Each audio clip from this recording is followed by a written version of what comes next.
Selamat pagi, pada kesempatan ini kami dari kelompok 6 akan memaparkan hasil pengujian keamanan yang telah kami lakukan terhadap aplikasi web OWASP JuiceShop. Pengujian ini kami lakukan sebagai simulasi proses evaluasi keamanan sebelum aplikasi diluncurkan ke lingkungan production. Kami menggunakan pendekatan penetration testing, di mana kami berpura-pura sebagai seorang penyerang dengan tujuan mengeksploitasi sistem yang bertanggung jawab sebelum celah ini ditemukan oleh pihak yang lainnya untuk kepentingan ilegal dan pribadi mereka. Tujuan utama dari pengujian ini ada 3.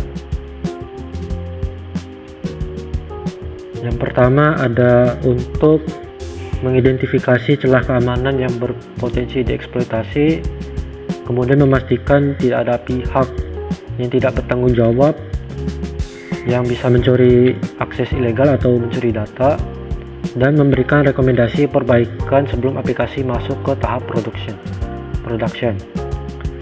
Sebelum pengujian mengacu pada standar internasional OWASP Top 10, sebuah daftar 10 kategori kerentanan paling umum dan paling berbahaya pada aplikasi. Dari 10 kategori tersebut, kami memfokuskan pengujian pada 5 kategori utama, yaitu pada SQL injection, broken access control atau IDOR, cross-site scripting atau XSS, security misconfiguration, dan cryptographic failures. Di sini bisa dilihat pada ringkasan temuan bahwa 5 celah ini berhasil dieksploitasi dan ditemukan bahwa tingkat risikonya itu dari menengah sampai tinggi. Ini mengindikasikan bahwa mekanisme perlindungan dari OWASP JuiceShop ini masih belum valid, seperti dari validasi input, kontrol akses, konfigurasi server, serta keamanan data yang sensitif itu belum diterapkan secara optimal.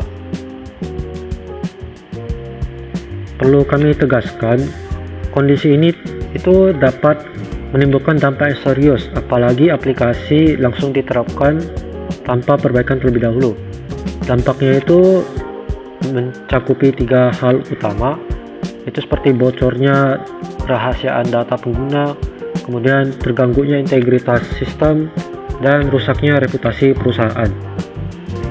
Baik, selanjutnya saya akan menjelaskan bagian bab 2, yaitu reconnaissance dan enumeration atau tahap pengumpulan informasi awal. Pada tahap ini, tujuannya utamanya adalah untuk mengetahui kondisi awal dari target yang akan diuji, mulai dari host, port yang terbuka, layanan yang berjalan, sampai direktori atau path tersembunyi yang kemungkinan dapat diakses oleh pengguna. Bagian pertama adalah network and port scanning menggunakan Nmap dengan perintah yang akan digunakan adalah sebagai berikut. Nah, pada perintah tersebut, Nmap digunakan sebagai tools untuk melakukan scanning jaringan dan port. Opsi SV digunakan untuk mendeteksi versi layanan atau service yang berjalan pada port terbuka.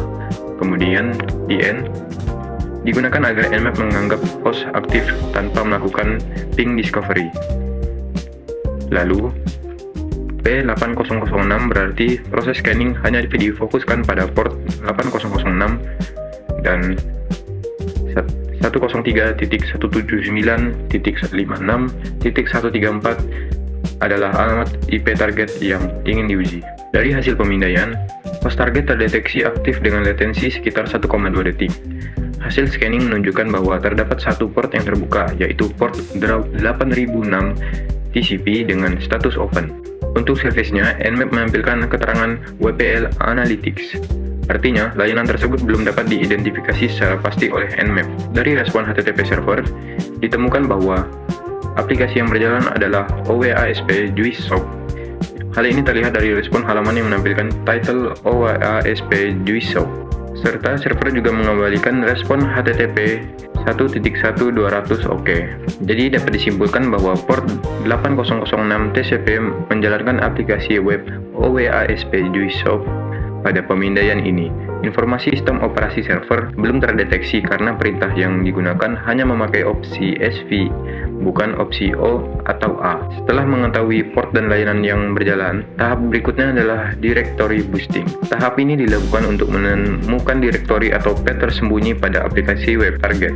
Tools yang digunakan adalah GoBuster, karena pada sistem Kali Linux yang digunakan, di research tidak tersedia. Perintah awal yang akan digunakan adalah sebagai berikut, bisa dilihat. Nah, pada perintah ini, GoBooster dir digunakan untuk menjalankan GoBooster dalam mode pencarian directory. Opsi U digunakan untuk menentukan URL target. Kemudian, opsi W digunakan untuk menunjukkan word list yang digunakan, yaitu command.txt. Dan opsi T10 berarti menggunakan 10 thread agar proses pemindaian berjalan lebih cepat, tetapi tetap tidak membebani server. Namun, pada pemindaian awal, server selalu mengembalikan status kode 200 OK, bahkan untuk URL yang tidak valid. Kondisi ini membuat GoBuster sulit membedakan mana yang path yang benar, valid, dan mana GoBooster sulit membedakan mana path yang benar-benar valid dan mana yang hanya respon default dari server. Karena itu, muncul error yang menjelaskan bahwa server mengembalikan status kode yang sama untuk URL yang tidak ada, dengan panjang respon sebesar 9903 byte. Untuk mengatasi hal tersebut, perintah GoBuster kemudian disesuaikan dengan menambahkan opsi berikut, yaitu exclude length 9903. Nah, opsi ini digunakan untuk mengabaikan respon panjang 9903 byte karena respon tersebut dianggap sebagai respon default untuk path yang tidak valid. Setelah pemindaian dilakukan, ditemukan beberapa path, yaitu FTP, Assets, Media, API, dan APIs. Dari hasil tersebut, path yang paling sensitif adalah FTP karena memiliki status 200 OK dan dapat diakses secara publik tanpa autentikasi. Direktori ini menampilkan beberapa file internal seperti file backup dokumen Markdown dan file database keybase. Hal ini menunjukkan adanya kelemahan konfigurasi server karena file internal dapat diakses secara bebas oleh pengguna. Selain itu, path API dan APIs juga ditemukan, tetapi keduanya menghasilkan respons 500 internal server error. Artinya terdapat endpoint backend yang aktif tetapi request tidak ditangani dengan baik. Kondisi ini dapat menjadi indikasi adanya potensi kelemahan pada error handling atau konfigurasi API. Jadi, kesimpulan dari bab 2 ini adalah tahap reconnaissance dan enumeration berhasil menemukan bahwa target aktif pada port 8006 dan menjalankan aplikasi OWASP JUICE. Selain itu, proses directory busting juga menemukan directory sensitif, yaitu FTP yang terbuka tanpa autentikasi. Temuan ini menjadi indikasi awal adanya celah security misconfiguration yang kemudian dibahas lebih lanjut pada bagian vulnerability details di bab 3. Saya Zulfikar yang akan membahas bab 3, yaitu tentang vulnerability details and proof of concept, di mana kita akan menjelaskan detail lokasi serangan apa saja dan dampaknya. Juga ada langkah-langkah eksploitasi, karena bukan sekadar teori, juga ada bukti bahwa kita sudah berhasil bahwa kita berhasil atau gagalnya dalam melakukan serangan. Yaitu serangan pertama yaitu SQL injection. Kita bisa menyerang lewat akses login dengan inputan OR 1 dengan 1 dengan passwordnya bebas, dan juga dampak bisnisnya kita dapat mengambil alih akun admin. Kita memasukkan OR 1 dengan 1 di bagian emailnya dan passwordnya bebas, yaitu contoh 123. Dan buktinya yang di sini kita mengakses halaman administration, dan juga kita bisa melihat user yang melakukan registrasi, dan ada ulasan pelanggan yang bisa dihapus juga, layaknya sebagai admin. Lalu ada serangan kedua yaitu broken access control. Kita bisa mengakses halaman scoreboard. Dengan ini kita bisa juga mengakses seperti admin tanpa melakukan login. Ini buktinya kita bisa melihat scoreboard seperti layaknya admin, bisa melihat hacking challenge 4%, lalu juga ini challenge solve 5/178. Di sini juga ada serangan cross-site scripting XSS. Jadi seperti modifikasi pada tampilan website, kita bisa memunculkan pop-up layar. Tampaknya itu bisa menyebarkan tautan berbahaya pada kolom search. Di sini kita pakai kolom search untuk memunculkan pop-up seperti angka 1, kolom search di sini juga bisa pakai teks XSS misalnya. Lalu juga serangan keempat ada security misconfiguration, menemukan file-file yang dengan port terbuka misal FTP dengan dampak ada file rahasia perusahaan juga database passwordnya. Langkah-langkahnya kita bisa melakukan pemindaian dengan Go Booster, lalu mengarahkan rootnya ke FTP dan akan ditemukan di sini buktinya port terbuka, lalu kita mengakses URL-nya dengan metode get dan menemukanlah folder dan file dari root FTP ini. Di sini ada folder yang berharga juga file-file berharga. Nah, kita bisa melakukan serangan terakhir yang berkaitan dengan serangan sebelumnya, tapi kita melakukan cryptographic failures, yaitu menemukan password dengan bentuk hash lalu kita berubah menjadi keep password. Lalu kita dampaknya ini database password berhasil dipecahkan, penyerang dapat akses kredensial tingkat tinggi. Kita akan melakukan keep bastion pada kali Linux lalu mengubahnya jadi hash dan menggunakan bantuan proxy.txt untuk melakukan brute force. Jadi di sini kita menunggu proses cracking dengan plaintext berhasil dilakukan oleh Chain the Ripper. Ini dokumentasinya atau buktinya kita bahwa sudah connect untuk mengunduh insiden support SCSP. Lalu kita mengubahnya jadi hash dan membacanya, dan juga kita membantuan proxy.txt. Di sini mendapatkan key pass yaitu SHA-256-32/64 dengan session complete berhasil telah dilakukan dengan bantuan serangan keempat tadi dan serangan terakhir ini yang berkaitan. Setelah melihat berbagai celah keamanan yang berhasil dieksploitasi di bab 3, selanjutnya kita akan masuk ke bab 4 yaitu rekomendasi perbaikan. Yang pertama, rekomendasi level teknis. Di sini yang pertama, untuk mengatasi celah SQL injection, pengembang wajib menghentikan praktik penggunaan query dinamis yang menggabungkan string secara langsung. Solusinya adalah menerapkan prepare statement atau parameterized query di sisi backend, atau menggunakan ORM atau Object Relational Mapping. Dengan cara ini, input pengguna akan diperlakukan murni sebagai data, bukan sebagai perintah SQL. Kedua, untuk celah security misconfiguration, fitur directory listing pada konfigurasi server harus dinonaktifkan. Hal ini dapat dikonfigurasi oleh file httpd.conf atau .htaccess untuk server Apache, atau dengan memblokir rute tertentu di Express.js. Selain itu, direktori sensitif seperti slash FTP harus dibatasi agar hanya bisa diakses secara internal dan wajib menggunakan autentikasi.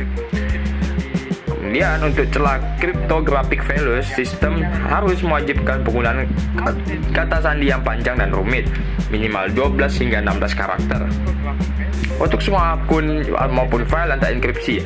Sangat penting untuk melarang penggunaan kata-kata umum yang mudah ditemukan di dalam kamus atau word list.